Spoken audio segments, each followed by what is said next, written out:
Preciso de água. Deixei a água lá na cozinha. Hello pessoas, sejam bem-vindos a mais um vídeo do canal. Eu sou a Sara Manins e hoje a gente vai falar da segunda temporada de Lock and Key.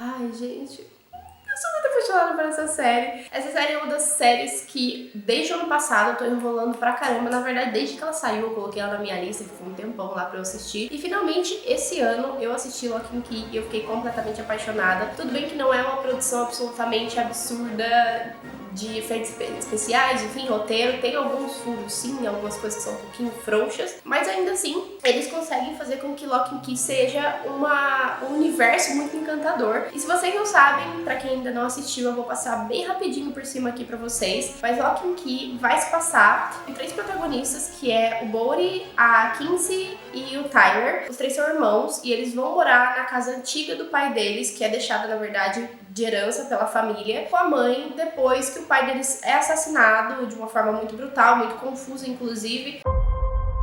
My husband died last year, and I moved my kids to the house where he grew up.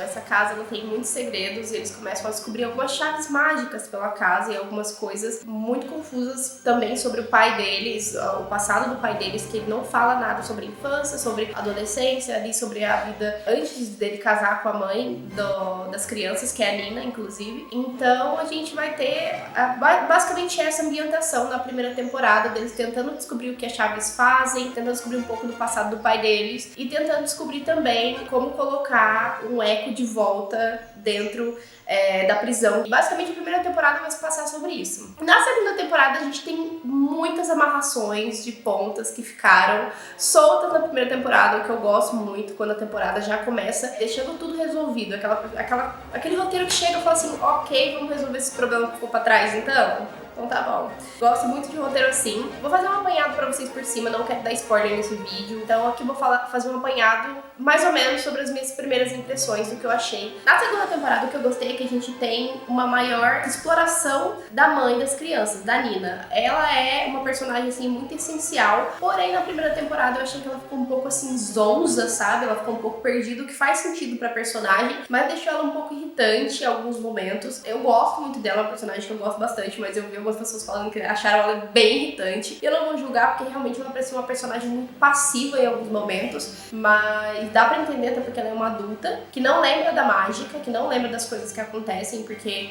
ela acaba vendo algumas coisas que acontecem, mas logo depois ela não lembra, que é uma coisa, que é uma condição das chaves mágicas e da magia. A partir do momento que a pessoa é adulta, ela tem contato com a magia, mas depois ela não lembra mais. Mas existe uma chave que ajuda as pessoas a relembrarem, né, da magia, conseguirem lembrar da magia, que inclusive eles descobrem quem foi que fez a chave dessa segunda temporada e como as chaves eram feitas, que é uma segunda coisa que eu acho super interessante também, além da exploração da Nina, dela aparecer um pouco mais, dela tentar entender o que tá acontecendo, dela mostrar um pouco mais de personalidade, um pouco mais de vida nela mesma, a gente explorar um pouco mais dela vivendo também, né, depois de tudo que acontece com o marido, de tudo que acontece com a família, ela finalmente se dá a oportunidade de começar a viver de novo. E aí a gente tem uma segunda abordagem que eu amei dessa segunda temporada, que foi a abordagem das chaves, de como as chaves eram feitas. Então a gente volta lá no passado, em alguns episódios, que a gente vai acompanhando o professor Josh, inclusive, que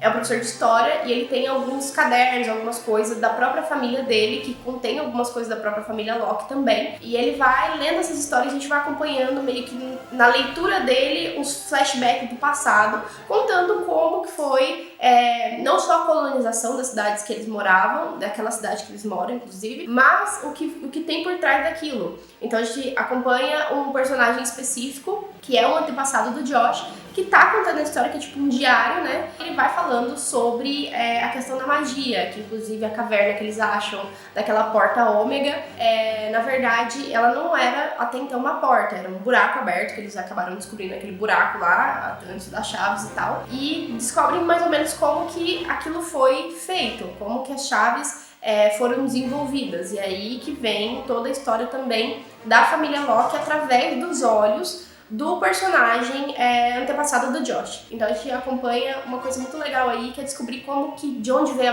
não só de onde veio a magia, mas de onde veio a magia das chaves e como as chaves são feitas.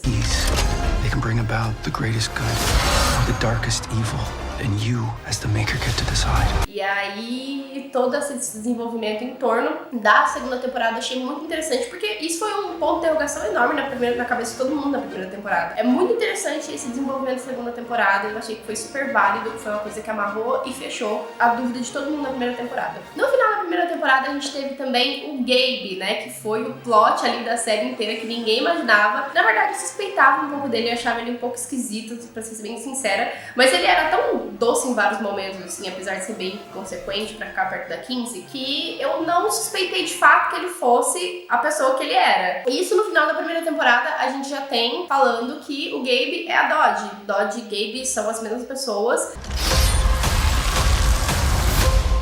Why would you turn into someone like Gabe? Because no one's gonna suspect him of being anything more than a nerdy little kid who's fallen in love with Kinsey.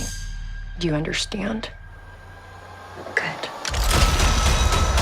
E o Gabe, na verdade, é um ser que não existe, é uma pessoa que não existe. É uma identidade criada mesmo pela Dodge, que é pela chave que muda a identidade das pessoas, e ela acaba usando essa chave pra ficar perto da Kinsey, ficar perto dos Locke de uma forma assim mais subentendida. O que eu achei mais plot, na verdade, foi o fato, na segunda temporada, de a Dodge demonstrar realmente estar apaixonada pela Kinsey, né? Apaixonada, enfim, tanto faz, até porque o Echo não tem uma identidade específica, então ele é algo, né? O Echo, ele não tem, tipo, uma aparência específica, ele só usa a aparência de Dodge, como também usa a aparência de Gabe, então tanto faz. E eu achei uma dualidade muito interessante, né? Que eles entram ali na questão de estar apaixonado e na questão de gênero também, é uma coisa meio subentendida, sabe? Achei bem interessante. E fica aquela coisa de sem saber se ele tá apaixonado ou mesmo ou não por ela a temporada inteira. Ou se é uma coisa de posse, né? De poder sobre a Kinsey. Mas eu sinceramente acho que realmente parecia que ele tava apaixonado por ela. Essa que é a questão. Eu acho que ele entrou tanto no papel de Gabe, a Dodge entrou tanto no papel de Gabe, que ela tinha meio que tinha duas personalidades. Apesar de ela ser a mesma pessoa, ela meio que se quebrou no meio, uma coisa meio fragmentada, sabe? Ela meio que criou duas personalidades. Então ela se via muito como Gabe, e eu acho que fingir ser namorada da Kinsey acabou sendo uma coisa que, sem querer, virou verdadeira. A segunda temporada a gente vai acompanhar todo esse desenvolvimento do Gabe como vilão, e também a gente vai ver as intenções da Dodge. Até porque na primeira temporada não ficou muito claro o que levava ela a decidir fazer o que ela estava fazendo, se ela simplesmente só era ruim, se ela queria poder, se a intenção dela de ter todas as chaves era ficar poderosa, se era libertar os demônios, enfim, abrir a porta ômega de vez. Eu não entendi muito bem qual era a intenção dela na primeira temporada, acho que quase ninguém, porque ficou subentendido. Então foi uma coisa que na segunda temporada eu achei bem interessante, esse desenvolvimento da intenção dela por trás de tudo que ela estava fazendo. Mas enfim, as motivações dela ficaram um pouco mais claras, mas não o suficiente pra você entender, ok, ela quer fazer isso e a motivação dela é essa, entendeu? A Ellie e o Duncan são personagens que são mais abordados nessa segunda temporada. O Duncan vai ali ficar flertando com a questão das memórias dele, então a gente vai ter mais participação do Duncan, vai entender também qual a relação dele com as chaves e também as memórias dele, e a gente vai abordar mais essa questão que ficou pra trás na primeira temporada. E eu acho que a questão de ele entrar um pouco mais na série acabou deixando tudo um pouco mais interessante, porque a gente tem uma jogada com maior quantidade de personagens que a gente não tinha antes, porque era só entre os três, basicamente, e os adultos ficavam tipo assim, não sei o que tá acontecendo, e o mundo acabando, e os adultos assim.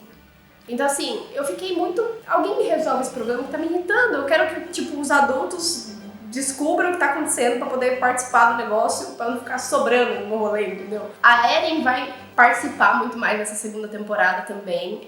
Não sei se vocês lembram, mas é a personagem que na primeira temporada ela tá presa dentro da própria cabeça, e eles tentam resolver esse problema, e ela acaba voltando pra série na segunda temporada, o que eu achei o máximo. Eu gostei muito da personagem, uma personagem muito cativante, e é interessante esse trabalho que eles fizeram da personagem ainda ser jovem, de espírito, porque ela ficou presa por muito tempo dentro da própria cabeça, ainda nessa idade, então ela estagnou nessa idade dentro da própria cabeça, e fora ela ser uma mulher mais velha. Então assim, a gente ficou com esse jogo de personalidade de uma pessoa só. Então ela aparentava realmente ser uma pessoa muito mais jovem do que ela realmente era fisicamente. Eu achei que a atriz foi incrível e fez isso funcionar de uma forma muito boa. Eu falei pra vocês do Josh, ele é um personagem que também vai entrar mais nessa segunda temporada, que é meio que o par romântico da Nina ali, mas ele tem outras funções dentro da história. Então a gente vai acompanhar esse personagem dentro da história, que a filha dele, inclusive, é a melhor amiga do Bodhi, que ela também faz amizade com ele na escola quando os dois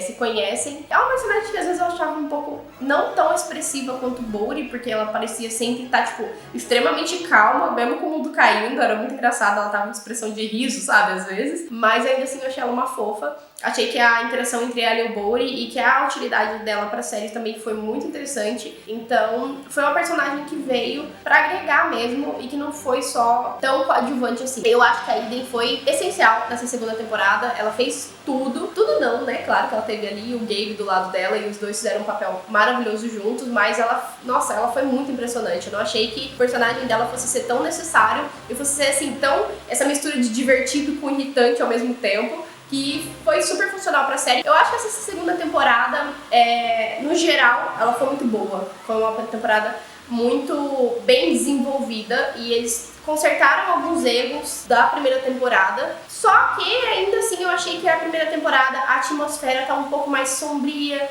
um pouco mais mágica. Eu acho que porque também na primeira temporada a gente estava sendo apresentado para situações ali. Então a gente não tem tanta ação o tempo inteiro, de fato. É mais aquele suspense, sabe? Então eu gostei daquele suspense, aquela coisa meio sobrenatural na primeira temporada, que eu não vi tanto nessa segunda. Então eu acho que eu gostei mais da primeira temporada por isso. Eu acabei me entretendo mais com a primeira temporada. Gostei muito da segunda também, mas cada uma de uma forma diferente. E a segunda temporada eu gostei muito, como eu já falei, dessas amarrações do roteiro, de resolver todas as pontas soltas que ficaram na primeira temporada, pra conseguir criar simultaneamente, de uma forma muito bem feita, os próximos problemas, as próximas problemáticas pra terceira temporada e deixar as pontas soltas pra uma próxima temporada sem deixar nada pra trás. Então eu gostei muito disso. Algumas coisas que eu acho que ainda ficou um pouco fraca em Lock and Key é a questão da resolução dos problemas, né? A gente tem uma melhora aí, uma coisa mais bem desenvolvida no roteiro nesse sentido nessa segunda temporada, mas eu ainda acho um pouco preguiçoso, porque assim, a gente tem vilões muito interessantes, a gente tem personagens que têm chaves mágicas muito interessantes e que são mal utilizados em vários momentos, principalmente quando eles estão em situações de perigo. Parece que assim, umas coisas muito bestas. Tipo, o personagem tropeça, deixa a chave cair, o personagem tropeça e deixa a coroa cair, enfim, sabe? Coisas assim, muito, muito inúteis, que parece que tipo assim, vamos fazer o personagem tropeçar aqui pra ele baixar e alguém pegar e aí fudeu, sabe?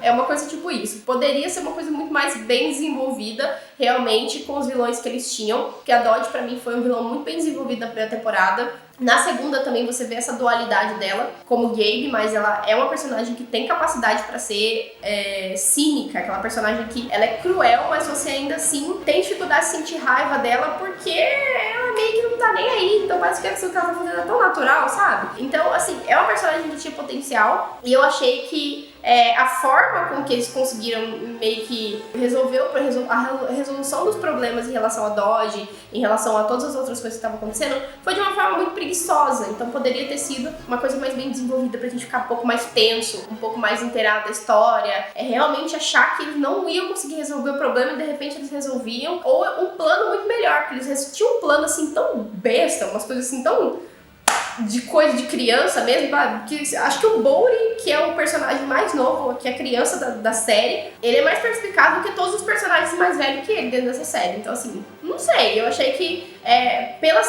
pelo desenvolvimento da magia, pelo desenvolvimento dos personagens, os personagens são muito bons, com muito potencial. Eu amei a forma que os atores pegam o papel pra si. A atuação pra mim tá impecável de todo mundo, inclusive do Bodhi, que é a criança da série, quem mais me emociona, quem mais me deixa empolgada, inteirada da história. E aí você pega os personagens bons e criam tipo um problema grande e uma resolução mais ou menos. Um personagem inteligente que faz um plano bem mais ou menos e que resolve os problemas mais ou menos. Então achei que O roteiro tá fraco nesse ponto. Eu não sei se eles estão querendo crescer pra deixar o plot pra última temporada e fazendo esse crescimento da série, em vez de já criar uma temporada tipo lá em cima, que nem foi Sabrina, e terminar fraca. Então acho que eles estão tentando começar fraco pra deixar talvez a temporada lá em cima na última. Só que isso é uma coisa que pode desanimar algumas outras pessoas que estão assistindo as temporadas, porque é válido, né, gente? Quando você tem personagens muito bem desenvolvidos e uma história muito boa, você quer que